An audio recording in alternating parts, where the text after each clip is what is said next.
आज की जो कहानी मैं आपको सुनाने जा रहा हूँ, ये सब कहानी से बिल्कुल अलग है। ये कहानी ज्ञान से परिपूर्ण है। ये कहानी बहुत ही महत्वपूर्ण है।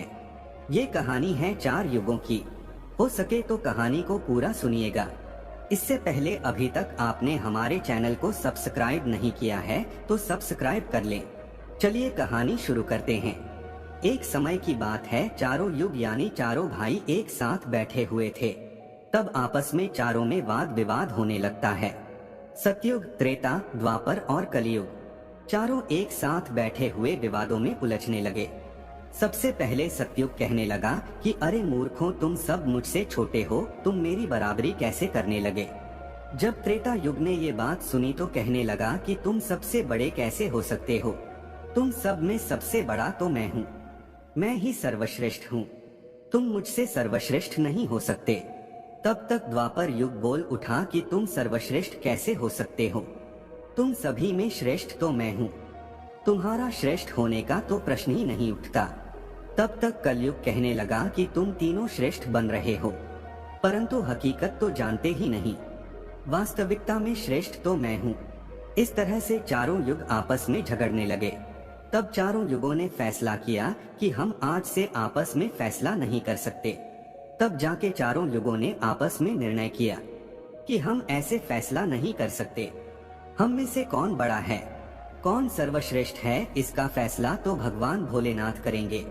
चलिए वहाँ चलते हैं, वही आदि और अनंत हैं। चलिए उन्हीं के पास कैलाश पर चलते हैं, वही हमें बताएंगे कि हम में कौन बड़ा है और कौन छोटा है। इसका निर्णय स्वयं भगवान शंकर करेंगे, इसका निर्णय हम नहीं कर सकते। चारों युगों ने मिलकर योजना बनाई कि चलिए कैलाश पर चलते हैं। चारों युग कैलाश पर्वत चले जाते हैं। जब वह कैलाश पर्वत पर पहुंचते हैं तो द्वारपाल उन्हें रोक लेते हैं। द्वारपाल कहते हैं कि तुम चारों कौन हो और कहां जा रहे हो। तो चारों युग कहने लगे कि हे द्वारपालों, हम भगवान शिव से मिलना चाहते हैं और हम 4 युग हैं, उन्हें हमारी आने की सूचना दीजिए। स्वयं नंदीश्वर महाराज भगवान शिव के पास आए और भगवान शिव से कहने लगे, हे प्रभु, हे कैलाशपति, आपसे चारों युग मिलना चाहते हैं। भगवान शिव कहते हैं कि जाओ उन्हें सम्मान सहित हमारे समक्ष ले आओ। भगवान नंदेश्वर चारों युगों को लेकर पहुंच जाते हैं भगवान शिव के पास। भगवान शिव ने चारों को सम्मान सहित अपने दरबार में बैठाया। चारों लोग भगवान शिव को प्रणाम करते हैं। तब भगवान शिव ने चारों युगों से कहा कि आप सभी का हमारे दरबार में, हमारे कैलाश पर स्वागत है। कहो वो तुम्हारे आने का क्या कारण है। तुम तो स्वयं ही कालचक्र हो, तुम तो स्वयं ही समय हो, फिर ऐसा क्या कारण है कि तुम्हें हमारे पास आना पड़ा। चारों युग कहते हैं कि हे सृष्टि के रचयिता, हे भगवान शिव, हम चारों में विवाद खड़ा हो गया है और हम उस विवाद का समाधान नहीं कर पाए, इसीलिए हम आपके पास आए हैं। अब हम आपसे निवेदन करते हैं और गुहार करते हैं कि हे भगवान, आप ही हमारा फैसला करें, आप हमारा न्याय करें और हमें बताएं कि हम चारों में सबसे बड़ा कौन है, हम चारों में सर्वश्रेष्ठ कौन है। भगवान शिव कहते हैं कि इसका फैसला तो तब होगा जब आप चारों अपना अपना फैसला सुनाएंगे। तब भगवान शिव सतयुग से कहते हैं कि हे सतयुग, तुम बताओ तुम कैसे बड़े हो। तुम अपने आप को सर्वश्रेष्ठ बताने की कोशिश कर रहे हो, लेकिन वो कैसे, ये मुझे बताओ। तब भगवान शिव से सतयुग कहता है कि देखिए प्रभु, मेरी आयु सबसे ज्यादा है, मैं 17 लाख वर्ष का हूँ और अन्य युग हमसे तो बहुत छोटे हैं, इसीलिए मैं इन सभी से लंबी आयु का हूँ। तब तक कलियुग बोल उठा, कहने लगा कि हे प्रभु, व्यक्ति कभी आयु से बड़ा नहीं होता, व्यक्ति तो गुणों से बड़ा होता है प्रभु, मैंने तो यही सुना है। भगवान शिव ने कलयुग की दलील को माना और सतयुग से कहा कि सतयुग, तुम इस तरह तो बड़े नहीं हो। सतयुग कहने लगा कि हे प्रभु, मेरे युग में जो व्यक्ति हुए वो बड़े ही बलवान हुए, बड़े ही पराक्रमी हुए, वे पृथ्वी को उठा ले जाएं। ऐसे पराक्रमी और बलवान थे। और मेरे राज्य में, जब मेरा राज्य था, तो उसमें भगवान श्रीहरि विष्णु ने कई अवतार लिए। देखिए प्रभु, नरसिंह अवतार मेरे ही काल में हुआ, वराह अवतार मेरे ही काल में हुआ, मत्स्य अवतार मेरे ही शासन काल में हुआ, तब तक त्रेता युग बोल उठा, नहीं प्रभु, क्या प्रभु श्री हरि विष्णु के अवतार होने से वो बड़े हो सकते हैं? तो प्रभु अवतार तो मर्यादा पुरुषोत्तम श्री राम का मेरे काल में भी हुआ था, जिन्होंने संसार को मर्यादा सिखाया और बलवान की बात करते हो। कुंभकर्ण जैसे योद्धा, रावण जैसे योद्धा मेरे शासन काल में भी हुए। हे प्रभु, इस तरह से तय सतयुग बड़ा नहीं हो सकता, फिर इन सब में बड़ा तो मैं हूँ। जब ये बात द्वापर युग ने सुनी तो द्वापर युग कहने लगे कि हे प्रभु, ये दोनों बड़े बन रहे हैं, परंतु ये दोनों बड़े कैसे हो सकते हैं? देखिए प्रभु, आप जानते हैं कि जब मेरा शासन काल आया तो मेरे काल में तो भगवान श्री कृष्ण जैसे अवतार पैदा हुए, जो कि 16 कला से संपूर्ण पारब्रह्म परमेश्वर थे, जिन्होंने विराट रूप दिखाया। वैसा विराट रूप तो साक्षात भगवान विष्णु भी नहीं दिखा सकते। हे भगवान, योद्धाओं की बात करते हैं तो मेरे शासनकाल में बड़े बड़े योद्धा कंस, जरासंध, भीष्म पितामह और 5 पांडव तो मेरे ही शासनकाल में हुए थे। प्रभु स्वयं बलराम मेरे ही शासनकाल में हुए थे। तो बताइए प्रभु कि मेरे शासनकाल में कौन सा योद्धा इनके योद्धाओं से कम था? हे प्रभु, इन सब में बड़ा तो मैं हूँ। तब तक कलयुग बोल उठा। कलयुग कहता है कि हे प्रभु, मैं इनकी बातें मान लेता हूँ। इनके शासन काल में जो भी योद्धा हुए, जो भी अवतार हुए, उनमें बुद्धि नहीं थी, वह बिल्कुल मूर्ख थे। और जिनके शासन काल में मूर्ख प्राणी पैदा हो, क्या वो बुद्धिमान हो सकते हैं? क्या वो सर्वश्रेष्ठ हो सकते हैं? कलयुग कहने लगा कि नहीं भगवान, मेरा शासनकाल सबसे अच्छा है। मेरे युग में व्यक्ति दुखी नहीं पा सकता।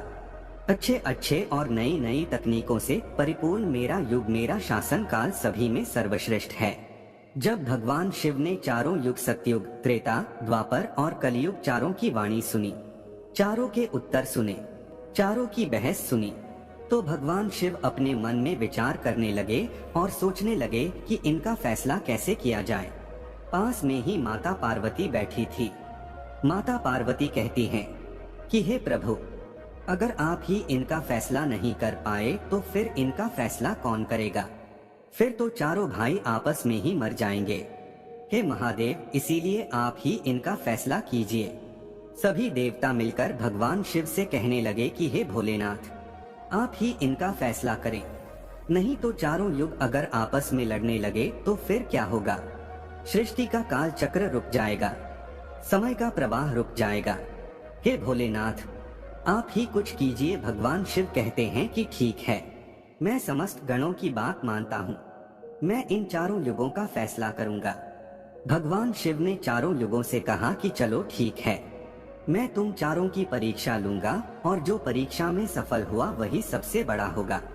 सतयुग बोल उठा कि हे भगवान, आप जो चाहे वो परीक्षा ले लीजिए, लेकिन सबसे बड़ा तो मैं ही रहूंगा। कलयुग कहता है कि हे प्रभु, हम भी परीक्षा देने के लिए तैयार हैं, आप तो बस परीक्षा लीजिए। चारों युग परीक्षा देने के लिए तैयार हो जाते हैं। भगवान शिव ने 100 टन वजन का एक परसा लिया, लोहे का परसा, और कैलाश पर्वत के नीचे एक तलहटी में रख दिया और उस परसा के पास में ही एक चावल का ढेर लगा दिया। भगवान शिव ने चारों युगों को बुलाया और कहा कि तुम चारों यह देख रहे हो, तुम्हारा परीक्षा अभी हो जाएगा।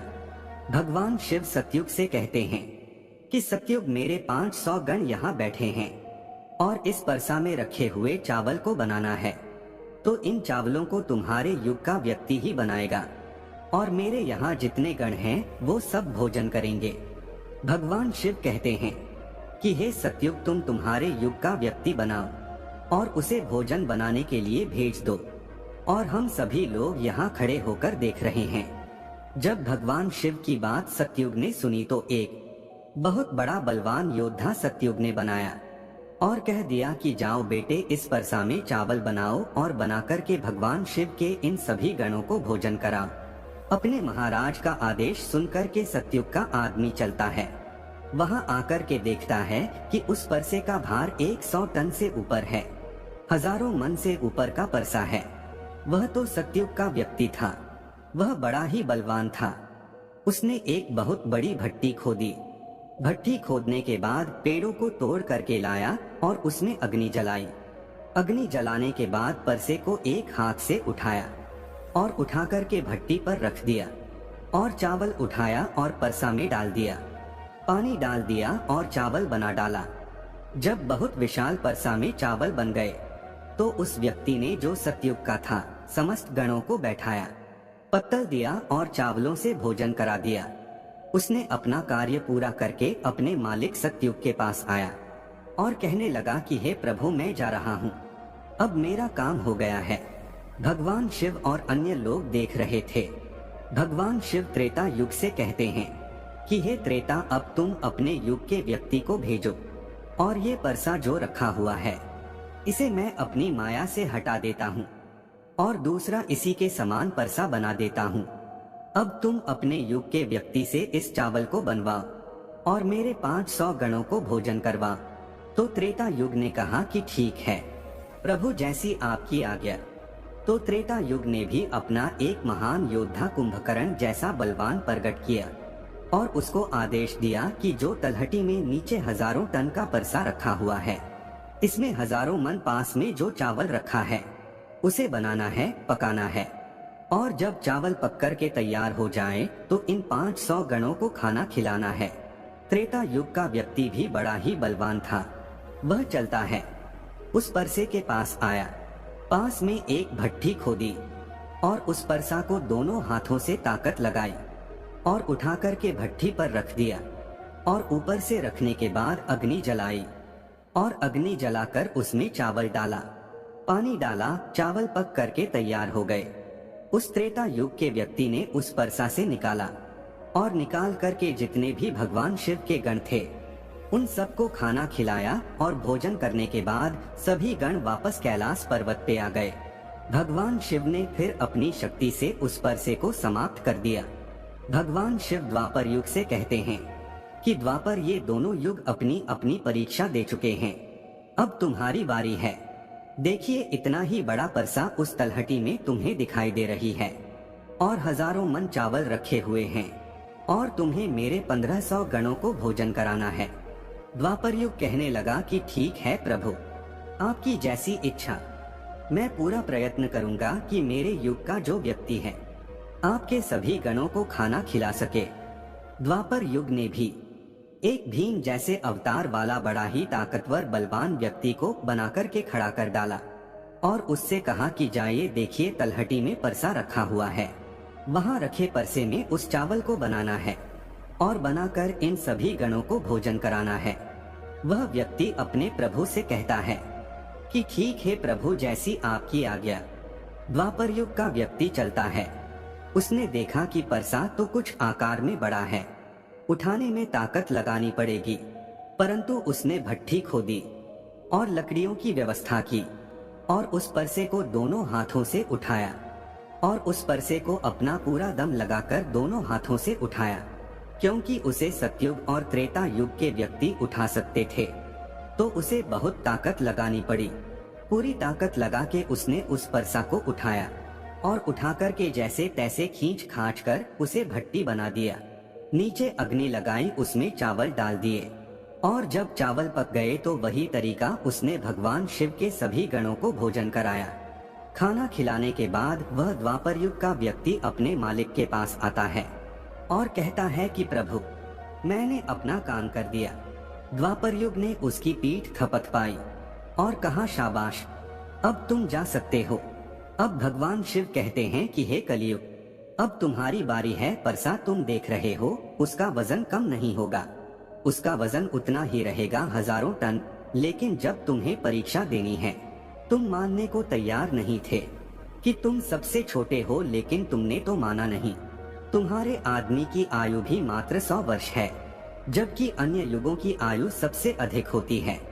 सतयुग की आयु 1 लाख वर्ष होता है, त्रेता युग में 10,000 वर्ष होती थी और द्वापर युग में 1000 वर्ष होती थी, और ये कलयुग तुम्हारे शासनकाल में तो मात्र 100 वर्ष ही है और तुम्हारा आदमी भी छोटा है। जब भगवान शिव की बातें कलयुग ने सुनी तो कलयुग कहता है कि प्रभु ठीक है, मैं आपकी बात मानता हूँ, लेकिन आप पहले ही मुझे इस तरीके से हताश मत कीजिए। प्रभु आप तो एक न्यायकर्ता है, आप तो एक जज हैं, सबको मौका दिया जाए। परीक्षा के लिए आप मुझे भी परीक्षा देने का मौका दीजिए, हम भी परीक्षा देकर देखेंगे। यदि हमसे नहीं हो पाया तब जाके हम मानेंगे। भगवान शिव कहते हैं, ठीक है, तुम अपना आदमी बुला लो। फिर भगवान शिव कहते हैं कि ये परसा देख रहे हो, हजारों टन का है, वहाँ चावल रखा है। यह हजारों किलो टन का परसा है और इसमें इतने सारे चावल रखे हुए हैं, तुम्हारा व्यक्ति क्या करेगा? कलयुग कहता है कि ठीक है प्रभु, आप मेरा तमाशा तो देखिए। तीनों युग हंसने लगे। भगवान शिव भी उसकी बातों को सुनकर अचंभित थे। भगवान शिव सोच रहे थे कि क्या कलयुग का व्यक्ति इतने हजारों किलो टन का परसे को उठा पाएगा। कलयुग ने बड़ा ही बुद्धिमान व्यक्ति को पैदा किया। बड़ा ही तीव्र व्यक्ति था, बहुत ज्यादा सोचने वाला व्यक्ति था। सभी गुणों से संपन्न व्यक्ति को कलयुग ने पैदा किया और पैदा करके व्यक्ति से कहा कि बेटे, तुम्हें अपनी शक्ति दिखानी है, परीक्षा का समय है। यदि तुम इसमें असफल हो गए तो मैं सबसे छोटा हो जाऊंगा। वह व्यक्ति अपने महाराज से कहता है कि महाराज, इस एक परसा की बात करते हैं, आप ऐसा हजारों परसा यदि हमारे सामने हो तो भी कुछ भी नहीं कर सकते। जब उस व्यक्ति की बात तीनों लोगों ने सुना तो वह हंसने लगे। कह रहे थे कि आज छोटा सा व्यक्ति जिसकी लंबाई मात्र 3 हाथ है, ये क्या करेगा, जबकि हमारे युगों की लंबाई तो बहुत हुआ करती थी। ये बात तो बिल्कुल सच है। सतयुग के लोगों की लंबाई 21 हाथ थी और त्रेता युग के व्यक्ति की लंबाई स्वयं के 14 हाथ थी और द्वापर युग के व्यक्ति की लंबाई स्वयं के 7 हाथ थी और कलयुग के व्यक्ति की लंबाई स्वयं के 3.5 हाथ होती है। तीनों युग बड़ी जोर जोर से हंस रहे थे। कलयुग कहता है कि आप बस देखते रहिए, मैंने अपने लड़के को भेज दिया है। कलयुग का आदेश पाकर के वह कलयुग का व्यक्ति, तीव्र बुद्धि वाला व्यक्ति उस तलहटी में आया। तलहटी में आकर के उसने देखा कि परसा का वजन तो बड़ा ही विशाल है, मैं इसे उठा नहीं पाऊंगा। तो उस व्यक्ति ने दिमाग लगाया, उस परसे के नीचे मिट्टी खोदना शुरू कर दिया। परसा तो उसने हिलाया भी नहीं और उसके नीचे भट्ठी खोदकर तैयार कर दिया। लकड़ियों की व्यवस्था करने में उसे तब थोड़ा सा भी समय नहीं लगा, क्योंकि लकड़ियां वही रखी हुई थी। उसने उन लकड़ियों को उठा लिया और उस भट्ठी में आग जला दी। परसा में चावल डाला, पानी डाला और बस कुछ ही समय में चावल पककर के तैयार हो गए। वह कलयुग का व्यक्ति कितना दिमाग वाला था, उसने कुछ भी नहीं किया। परसा के नीचे भट्ठी खोद दी और उसमें आग जला दी। चावल को डाल दिया और चावल में पानी डाला और चावल पक भी गया। जब चावल पक गए तो भगवान शिव के गणों को एक कतार में बैठा दिया। उन गणों से कहा कि आप मेरा साथ दें और इन चावलों को आपस में परोस दीजिए। भगवान शिव के 4 विशाल गण चलते हैं और उन चावलों को बाल्टियों में भर भर के सभी गणों को परोस दिया। तब कलयुग कहता है कि अब आप सब भोजन कर सकते हैं। भगवान शिव के सभी गण खुशी खुशी भोजन करते हैं। कलयुग का मनुष्य उन 4 शेष बचे गणों को भी भोजन कराया। भोजन कराने के बाद उस परसे को साफ किया और परसा वही छोड़ दिया और उसका काम पूरा हो गया। वो अपने महाराज कलयुग के पास आया और आकर के कलयुग से कहा कि हे प्रभु, मैंने आपका काम कर दिया है। कलयुग बहुत खुश था। वह उसका पीठ थपथपाता है और कहने लगा, वाह शाबाश, आपने मेरी लाज रख ली, आपने मेरी परीक्षा पास कर ली। भगवान शिव और तीनों युग देख करके अचंभित रह गए। कलयुग कहने लगा कि हे भगवान शिव, अब आप निर्णय कीजिए कि हम में से बड़ा कौन है। भगवान शिव मन में विचार करने लगे और सोच करके जवाब दिया। भगवान शिव कहते हैं कि मैंने तुम चारों की परीक्षा देखी। जब सतयुग का व्यक्ति आया तो उसने अपनी ताकत लगाई और ताकत लगा के फरसे को उठा करके अग्नि पे रख दिया और स्वयं ही मेरे सभी गणों को चावल परोसा। जब त्रेतायुग की बारी आई तो उस व्यक्ति ने भी बिल्कुल ऐसा ही किया। परसे को उठाया, भट्टी पे रखा, उसमें चावल डाला, पानी डाला और उसे पकाया और सबको खिलाया। और इसी तरीके से द्वापर युग के व्यक्ति ने भी किया। परंतु तुम देखते नहीं कि मात्र 3.5 हाथ का व्यक्ति, इसकी बुद्धि देखिए, कितना तीक्ष्ण, कितना विशाल परसा था, शायद उसे हिला भी नहीं सकता था। उसने उस परसे में चावल बना लिया मेरे इतने गण थे कि अगर वो बाल्टियों से परोसता तो वो शायद परेशान हो जाता। तो देखिए उसकी बुद्धि। उसने उनमें से ही 4 गण अपनी सहायता के लिए बुलाए और चारों गणों से भोजन परोसवाए और स्वयं ही बैठा रहा। ये तो बड़ा बुद्धिमान व्यक्ति हुआ, ये तो बड़ा ही बुद्धिमान युग हुआ। भगवान शिव कहते हैं कि कलयुग बड़ा ही बुद्धिमान व्यक्तियों का युग होगा। इसमें मशीनों का आविष्कार होगा, बड़े बड़े दिमागधारी होंगे। भगवान शिव कहते हैं कि तुम सब जैसा शासन करते आए हो, चलो ठीक है, तुम सत्य, धर्म और निष्ठा पी रहे हो, चलो ठीक है, लेकिन तुम्हारे युग के व्यक्तियों में बुद्धि का अभाव था। उन्होंने कभी अपनी बुद्धि का उपयोग नहीं किया। नहीं तो कुंभकर्ण, रावण, इनके जैसे महान योद्धा, जिनको मारने के लिए स्वयं भगवान अवतार ले लेकर आए, और वे इतना मूर्ख थे, ये नहीं जान सके कि ये भगवान हैं, यह सृष्टि के रचनाकार हैं, और उनसे युद्ध किया और सभी के सभी मारे गए। कलयुग के व्यक्तियों को देखो आप कितना बुद्धिमान हैं, और आगे आने वाले युगों में, आगे आने वाले कलयुग के राज में वैसे ही बुद्धिमान व्यक्ति देखने को मिलेंगे। तो भगवान शिव ने फैसला किया कि तुम चारों में सबसे बड़ा कलयुग होगा। कलयुग मशीनों का युग होगा। कली का नाम है मशीन और युग माने समय। कलयुग मशीनों का समय होगा। इस समय बड़े बड़े मशीनों का आविष्कार होगा, जो कि सतयुग, त्रेता युग और द्वापर युग में नहीं हो पाएगा। भगवान शिव की बात सुनकर के वह चारों युग भगवान शिव की बात मान लेते हैं, और चारों युग अपने अपने धामों को और अपने अपने राज्यों को लौट जाते हैं। तो आपने देखा कि कैसे भगवान शिव ने चारों युगों का फैसला किया। हम आशा करते हैं कि आपको इस कहानी से बहुत कुछ सीखने को मिला होगा।